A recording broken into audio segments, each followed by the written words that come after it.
बिस्मिल्लाहिर्रहमानिर्रहीम। मेरे मोहतरम भाइयों और मेरी प्यारी बहनों, अस्सलामु अलैकुम। जैसा कि आप जानते हैं, कुरान का दिल सूरत यासीन है।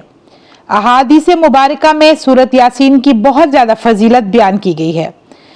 हदीस पाक में नबी करीम सल्लल्लाहु अलैहि वसल्लम का इरशाद मुबारक है, अगर दिन के शुरू में कोई सूरत यासीन की तिलावत करे तो पूरे दिन की हाजात अल्लाह पाक पूरा फरमा देते हैं। इस तरह अगर सूरत यासीन की तिलावत रात को की जाए और उसी रात मौत वाक़ई हो जाए तो शहादत की मौत होगी। अगर सूरत यासीन की तिलावत बीमार पर की जाए तो वो यकीनन शिफायाब होगा। अगर कोई हालत नज़ा में है तो अगर सूरत यासीन की तिलावत की जाए तो रूह निकलने में अल्लाह के हुक्म से आसानी होती है। घर में अचानक मेहमान आ गए हैं, खाना ज्यादा नहीं पका हुआ, तो सूरत यासीन खाने पर दम कर दी जाए तो खाने में भी बरकत होती है और मेहमान खुश होते हैं। अगर कोई चीज़ गुम हो गई है तो पूरे यकीन के साथ 7 दफ़ा सूरत यासीन पढ़ ली जाए तो फौरन गुमी हुई चीज़ मिल जाती है।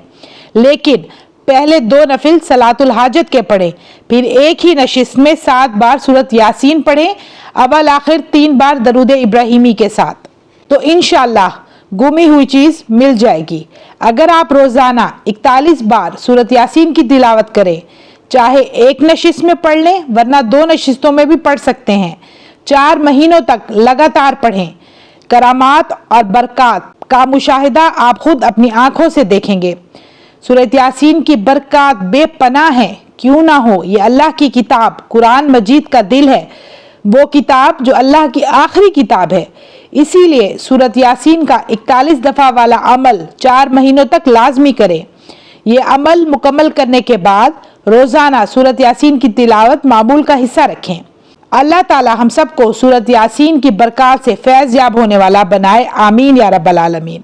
तो व्यूअर्स, मुझे दीजिए इजाज़त, इंशाल्लाह मैं फिर हाजिर होंगी। अपना ढेर सारा ख्याल रखिएगा, दुआ में याद रखिएगा। अल्लाह हाफिज़।